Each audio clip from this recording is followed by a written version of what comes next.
Good morning, Zio here, and today we're going to be doing one that might be a bit on the more controversial side when it comes to the gaming sphere. I guess that's the best way to put it, right? Anyway, today we're going to be talking about in defense of Billy Mitchell, the King of Kong. He did nothing wrong, so let's get into it.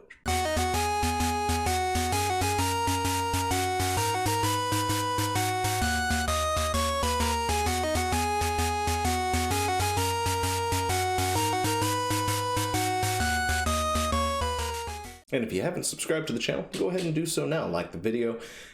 Chances are you're going to dislike it. So dislike it if you dislike it, all that good stuff. But at least give it a watch, talk about it, that sort of thing down in the comments below. Give some, actual thought into it before just spouting off, Billy Mitchell is a whatever, and all this other stuff. Just give it a second, actually listen to what we're going to go on. So, there's not a whole lot for me to actually pull up and show at this point in time because a lot of things are being scrubbed from the interwebs, which, I think is probably partly has something to do with what Billy's doing. Anyway, and that's my thoughts, my opinion on it. A lot of this video is going to be purely opinions, guess, speculation on things that I have heard through the grapevine that I don't really have an actual source to. I don't have an actual, multiple sources or anything else to pull from and say, well, this is that, and that. So a lot of it is going to be a bit on that because I'm not going to really be able to show a whole lot. So it's my opinion for the most part. Now, I say Billy did nothing wrong kind of loosely because mainly for the most part, I think he's doing the right thing when it comes to, say, suing Twin Galaxies, right? Suing a couple of content creators, on the other hand, that is where I think he's gone wrong. I don't think he should have done that, regardless of what the reason is. If the truth came out and Twin Galaxy screwed him over, then I think it would have been a lot better to have not touched that stuff and then let them, see that sort of thing and then make a video in response to that information, of course, instead of pretty much closing their mouth for good on the subject, like, say, Apollo Legends now can no longer really speak to any of this stuff, I would say probably ever again, due to a settlement agreement with Billy Mitchell. But we are going to do this in defense of Billy.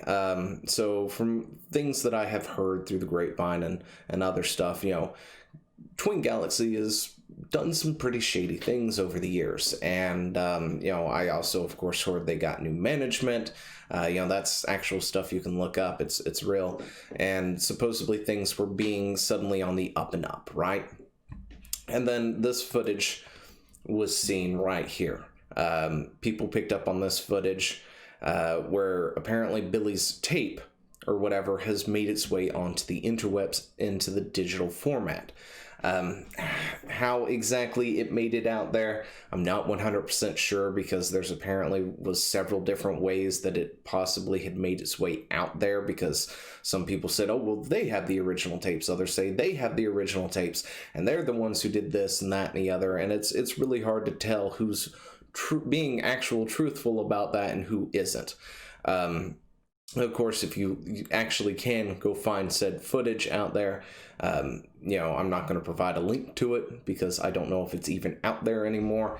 I'm sure it is on some sites over on BitChute. Somebody had linked some, what was it? Some videos from another site that I'm not really familiar with that had Jacob's videos on it. I guess re-uploaded by somebody else. And, it may be out there. In fact, Apollo Legends videos might actually be re-uploaded to that point. But if you have, just tread lightly because Billy does own the rights to that and he can have it forcibly removed from the interwebs now because they're his. It's completely his. It no longer belongs to Apollo. But I have questions, right? the original footage, is the original footage actually real? That's my question. What was it, what exactly was it filmed on?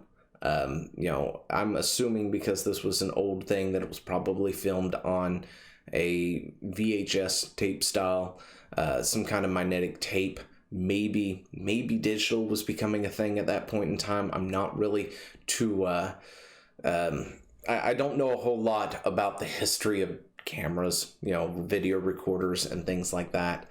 And, that's going to be one of the things that I do kind of want to know, which one was it on? Could it have been doctored? Absolutely. I've heard somebody actually make the argument that, it was filmed on magnetic tape, VHS, and you can't edit that, right? So it's 100% real.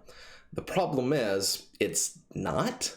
To be totally honest, in the anime side of things, we have been dubbing VHS and editing VHS for years before digital became a thing, before the interwebs became a huge thing. And that's how a lot of us weebs were kind of distributing anime that came from overseas to one another, because there was no other way to actually get it and have a dubbing done, right? So people would painstakingly, and I'm not saying it was super easy or anything, would actually doctor the tape to put subtitles onto it. So people like myself who don't know Japanese, or not a whole lot of Japanese anyway, could actually enjoy watching anime. So it's not something that couldn't be done. It's completely doable. It's even easier if, say, it was a digital format. So totally honest, it could definitely have been doctored. There's always that possibility. And then there's also the possibility that it's not Billy's original tape. Another thing that I could speculate on is they lost the tape. They lost it a long dang time ago, because maybe, it is on VHS somewhere, and through change of hands,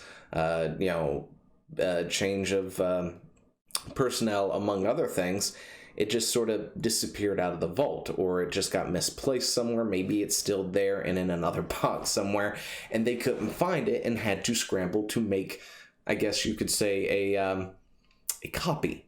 And so somebody took the time to refilm this sort of thing a different way. And since they didn't have an actual arcade machine on hand, they used MAME to do it, and then said, oh yeah, these are Billy's original tapes. That's a possibility. That is definitely a possibility, and could be something that is done. As for when it comes to MAME, I'm going to go ahead and move off that. But as for using MAME, for the most part, I don't care. Totally honest, I don't really give a damn what you use to achieve your high score. Billy Mitchell achieved, what was it, the 1.4 something million high score? I don't remember. I guess that was an accurate thing. 1.047 million score on Donkey Kong. He's the first one to have done it. As far as I am aware, he's the first one to have done it.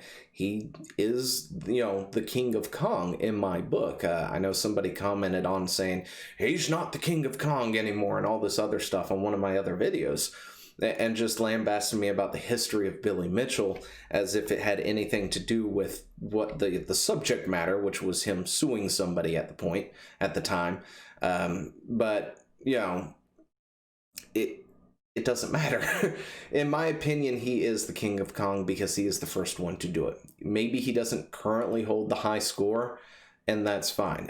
From what I have heard, he is actually streaming things nowadays and is continuing to, go after those scores on different things as well as other things, and just playing them.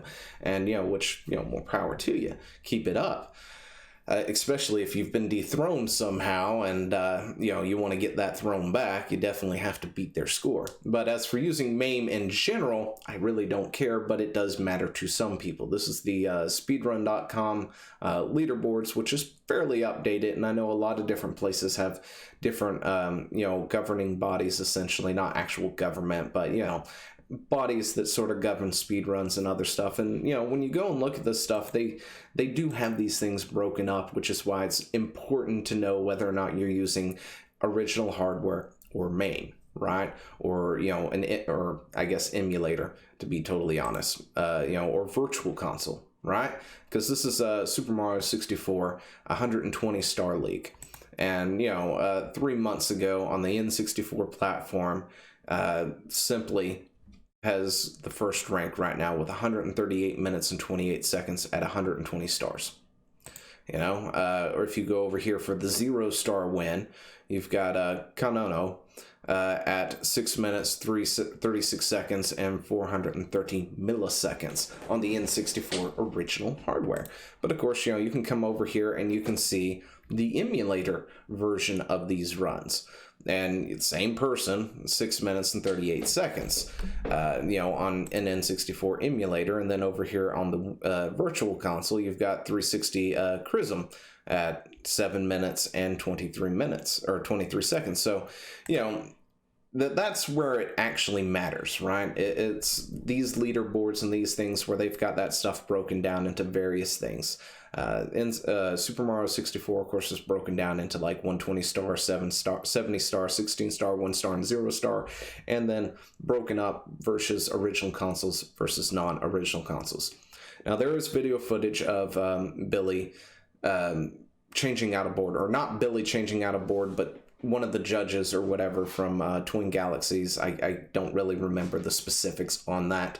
But changing out a board, and he seems to have changed out the board for the exact same board, which is a weird thing to do, right? Like, why would you do that? I don't understand the point to that. It was a completely different game that was being played, and other than not being able to get access to the original board for whatever reason, and from what I can understand, in a time when it wouldn't be too hard to get a hold of said board. It's not like this stuff happened in 2020 where I don't even know where our nearest arcade machine is anymore. You know, the arcades were all over the place back in the 90s and the 80s, right? So and even in the early 2000s, so it wouldn't be too super hard to find the original hardware or the original board, which of course, you know, brings me up to this thing again. You know, why would you do that? If you've got the original board, why would anyone? This is a legitimate question here. Somebody answer this. But if you've got the original board, why would anybody want to wipe that board, put MAME on it, and then emulate the game through MAME? That makes no sense whatsoever, unless for whatever reason you can't get a hold of maybe the original hardware, which of course leads to the speculation of, did somebody lose the tape and had to sort of remake the tape, and, you know, spliced in some things here and there from different other tapes or whatever to give the illusion that, you know, that this was the original thing, and they and all this other stuff, you know, or maybe splicing from another run or something, I don't know, to try and make it the original tape. But of course, you know, that does lead into some other questions, like how would you get the filler footage and all this other stuff. But of course, you know, if you got multiple tapes floating about of different people attempting to score, you just got to fill it in enough to where nobody's going to really pay attention to it that much, right? We've seen with the other content creator, Jacob, who's being sued by Billy Mitchell, where he's done videos on speedruns where he's like, you know, can you spot the fake speedrun? That's actually, I think, the title of one of his videos. You know, and he gives 2 speed runs, asks you to spot the fake, and then goes back and breaks it down into showing you which one was fake and which one wasn't. To somebody like me who just sees that without knowing that one of them's fake, I would think they were both real. You know, so, you know, editing this kind of stuff requires sort of a trained eye and somebody who really is interested in that sort of stuff to break things down frame by frame to even see whether or not the run is on the original hardware or not, which is how we got this particular thing right here, these particular shots. But, you know, it makes no sense to me why somebody would play on an original cabinet and play it through MAME. That literally makes no sense whatsoever. The guy made the run, or he did the run, he did the thing. There's no reason for it to have been done this way. Regardless of whether or not it was on MAME, he still made the score, and to me that's no big thing. But to others, like say at Twin Galaxy, how they keep their scores and stuff, maybe that means something. Can you cheat emulators? Absolutely. You can definitely do TAS runs and things like that, tool-assisted runs, if you don't know what a TAS is, through emulation. And, there's plenty of things out there. Like I watched this one with, what was it? Final Fantasy...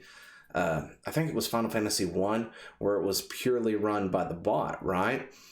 And I think it just had white mages, if I remember correctly. It was very interesting, let me tell you.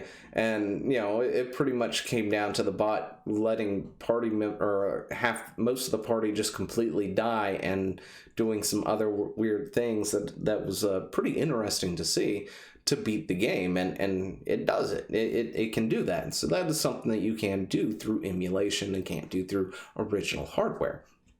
But, again, begs the question, why would he do that? Like, I don't understand what the whole point to doing that would have been. You made the score, you're showing off that you can do it again, to get it, to get it verified and all that stuff by the community, by the gamers and things like that. Why would you even risk running an emulator on that? Which, goes back to the whole Twin Galaxy has shady things going on over there. And, that's definitely a possibility that, something shady is going on over there. Maybe somebody has an axe to grind and they wanted to review the footage, realized they couldn't, and had to throw stuff together to make it look like it was the original footage or whatnot, because they had an axe to grind, for all I know. It's a possibility. People are fallible. People do weird things. I mean, it wouldn't be the first time I've seen something like that happen, where they hire somebody new into a particular position and that person has some kind of axe to grind with one of the current employees or something else, and they do everything in their power to get them, canceled, quit, taken off the thing and stuff. So Billy going after Twin Galaxies, I can see that. But, I think that's about all I've got. I mean, I have other questions, but I just don't have answers to it. But that was probably my biggest one, is like, why? Why would he even risk running MAME? And is the footage actually legitimate? Is it real? We don't know. The only people who really know, of course, is, I guess, whoever originally threw it onto the interwebs. Whoever that happens to be might be the only person to know if it's real, or maybe they just was told it was the real deal and they didn't know specific, and I guess it's whoever actually gave it to them. But we have a court case going on, right? So with any luck, maybe through discovery, we can find answers to some of those questions. So let me know what you think down in the comments below, and I will talk to you later. See ya! Hey, thanks for watching. Don't forget to leave a comment, smash that like button, and always subscribe for more. And of course, there are other videos floating around somewhere on the screen, so click one of those and see if you can find something that suits your fancy. Till then, I'll see you later. Bye.